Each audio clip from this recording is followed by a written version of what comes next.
Assalamualaikum warahmatullahi wabarakatuh. Halo Sobat Cilik, kita ketemu lagi. Nah, kali ini kita akan belajar tema 4 tentang sehat itu penting.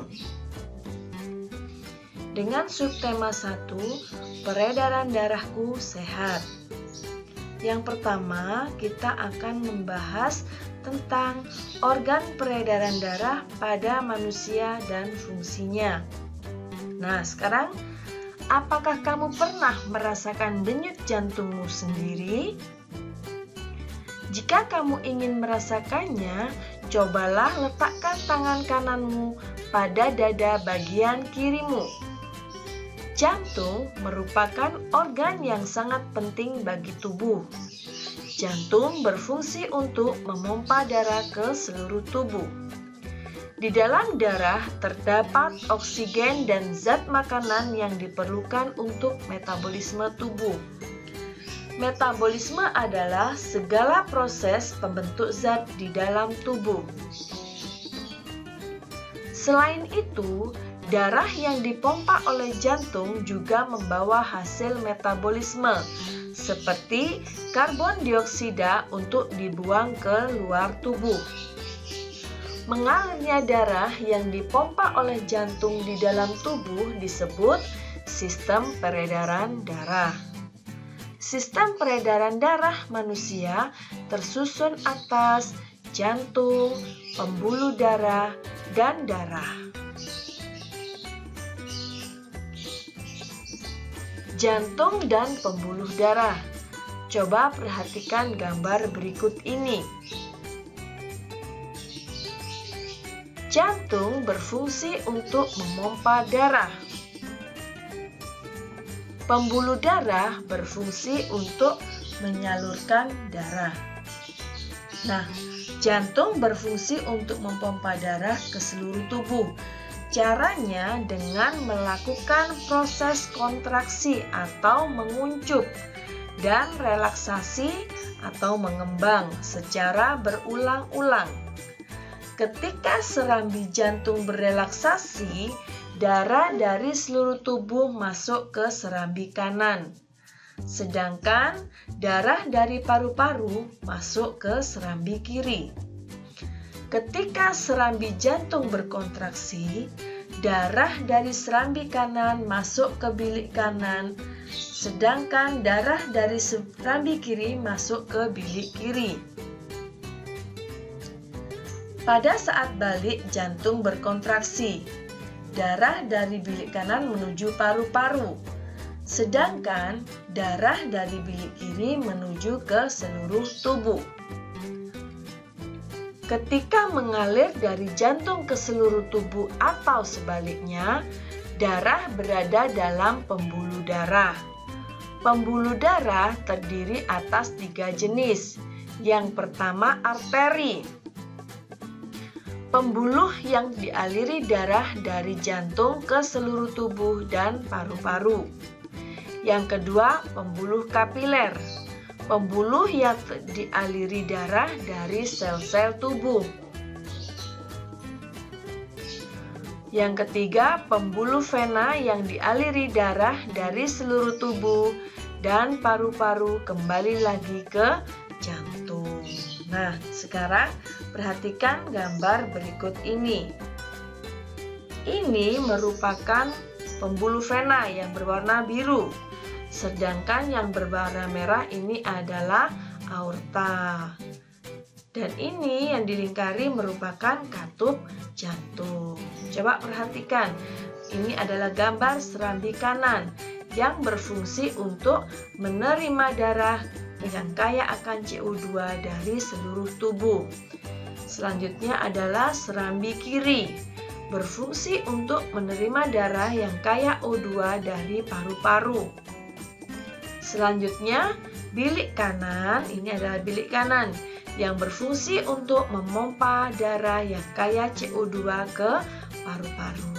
Selanjutnya adalah bilik kiri. Bilik kiri berfungsi untuk memompa darah yang kaya O2 ke seluruh tubuh. Nah, Berdasarkan alirannya, darah mengalami dua macam peredaran. Yang pertama, peredaran darah besar dan peredaran darah kecil. Peredaran darah besar yaitu peredaran darah yang mengalir dari jantung ke seluruh tubuh lalu kembali ke jantung. Jadi, dari bilik kiri menuju ke aorta, selanjutnya ke kapiler seluruh tubuh, vena atas dan bawah, dan kembali ke serambi kanan. Untuk peredaran darah kecil, peredaran darah yang mengalir dari jantung ke paru-paru lalu kembali ke jantung. Diawali dari bilik kanan menuju arteri paru-paru, menuju paru-paru, menuju ke vena paru-paru dan serambi kiri. Nah, sekarang adalah fungsi darah. Darah tersusun dari plasma darah dan sel-sel darah. Plasma darah tersusun dari air dan zat-zat yang terlarut. Sel-sel darah terdiri atas sel darah merah atau eritrosit, sel darah putih leukosit, dan keping darah trombosit. Berikut beberapa fungsi darah.